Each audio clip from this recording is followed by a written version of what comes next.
मैं डॉक्टर सचिन शुक्ला और आज ऑनलाइन टीचिंग में हमारा टॉपिक रहेगा चंद्रमा की कलाएं। आपने बच्चों देखा होगा कि कभी हमें चांद जो है पूरा दिखाई देता है, कभी नहीं दिखाई देता, कभी थोड़ा दिखाई देता है हंसिए के समान, कभी आधा दिखाई देता है, कभी आधे से ज़्यादा।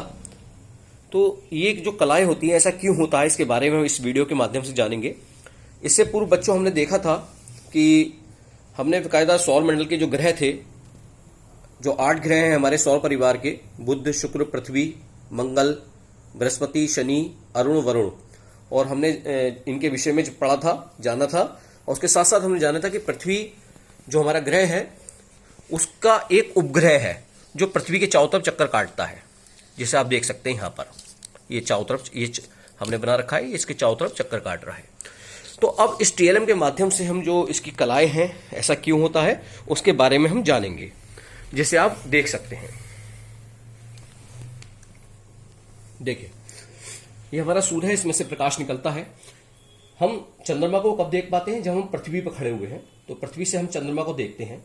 तो सूर्य का प्रकाश जब इस स्थिति में जब है, तो इस स्थिति में सूर्य का प्रकाश जब पड़ता है तो पीछे का हिस्सा तो चमकेगा, लेकिन आधे हिस्से पे प्रकाश नहीं डलेगा आगे के।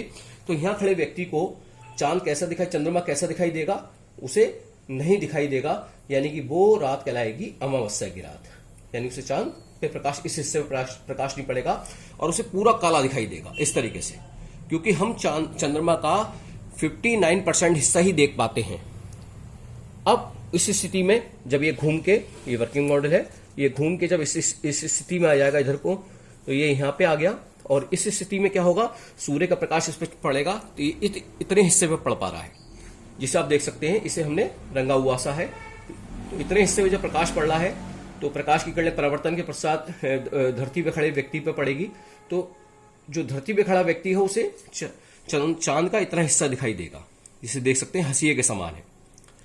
अब इस स्थिति में जब आ जाते हैं हम, तो देखिए धीरे धीरे क्या स्थिति आ रही है कि पहले अंधेरा था, फिर थोड़ा सा हमें चांद दिखाई दिया, फिर हमें थोड़ा सा और बड़ा दिखाई दिया, और जब बिल्कुल 90 डिग्री के एंगल पे आ गया तो हमें देखा कि हमने करीब आधा चांद हमें दिखाई दे रहा है।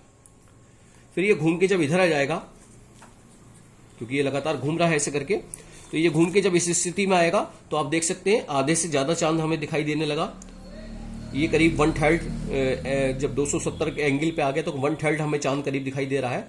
और इस स्थिति में आकर, क्योंकि हमें सूर्य का प्रकाश पूरा चंद्रमा पर पड़ रहा है, तो हमें पूरा चांद दिखाई देगा और इस रात को हम कहेंगे पूर्णिमा की रात, जिसमें हमें चांद जो है पूरा दिखाई दे रहा है। अब पूर्णिमा की रात को पूर्णिमा पे ही हमारा चंद्र ग्रहण भी होता है, साल में 3 बार। लेकिन हर बार ये स्थिति नहीं आती है। क्यों नहीं आती? ये चंद्र ग्रहण कब होगा? हमने इससे पूर्व आपको पढ़ाया था वीडियो में, जब सूर्य के प्रकाश चंद्रमा पर ना पड़े, यानी बीच में कौन आ जाए, धरती आ जाए, पृथ्वी आ जाए। जब पृथ्वी बीच में आ जाएगी तो पृथ्वी की छाया चांद पे पड़ेगी, और इसलिए वजह से चांद, क्योंकि चांद का अपना प्रकाश तो है नहीं, तो पृथ्वी पर खड़े व्यक्ति को चांद नहीं दिखाई देगा, तो उसे हम कहेंगे चंद्र ग्रहण। लेकिन हर पूर्णिमा को ऐसा नहीं होता। चंद्रमा का जो समतल है, चंद्रमा और धरती का समतल जो है, ये समतल जो है, और सूर्य और पृथ्वी का जो समतल है, इसके बीच में 5.14 डिग्री कोण का अंतर होता है। तो साल में 3 बार ही ऐसी स्थिति बनती है कि बिल्कुल सीध में आएंगे। ये जब सीध में आएंगे तभी चंद्र ग्रहण होगा, अन्यथा बाकी हर 14 दिन बाद पूर्णिमा की रात आएगी, जिसमें चंद्रमा चांद हमें पूरा दिखाई देगा। अब जब हम आगे बढ़ते हैं तो आप देख सकते हैं, अब इसका ये पूरा दिखाई दे रहा था, अब ये घटना शुरू हो गया। इतने हिस्से पे प्रकाश पड़ा और घटा, आधे हिस्से पे रह गया, और ये घूमता हुआ जब इधर आया तो देखिए आप धीरे धीरे घटता जा रहा है, और एक स्थिति ऐसी आएगी कि दोबारा से ये पूर्णिमा से घूमकर ये कहाँ गई, अमावस्या की रात आ गई। और फिर जब हम ऐसे घुमा तो अमावस्या से फिर दोबारा पूर्णिमा की दिन आ गए, 14 दिन। तो हर 14 दिन में, अमावस्या से पूर्णिमा तक 14 दिन में, क्योंकि ये काले से क्या हो रहा है, सफेद हो रहा है, तो ये कहलाता है शुक्ल पक्ष, 14 दिन का होता है। और ऐसे ही जब ये सफेद से जब इधर घूमता हुआ देखिए काला हिस्सा बढ़ता चला जा रहा है,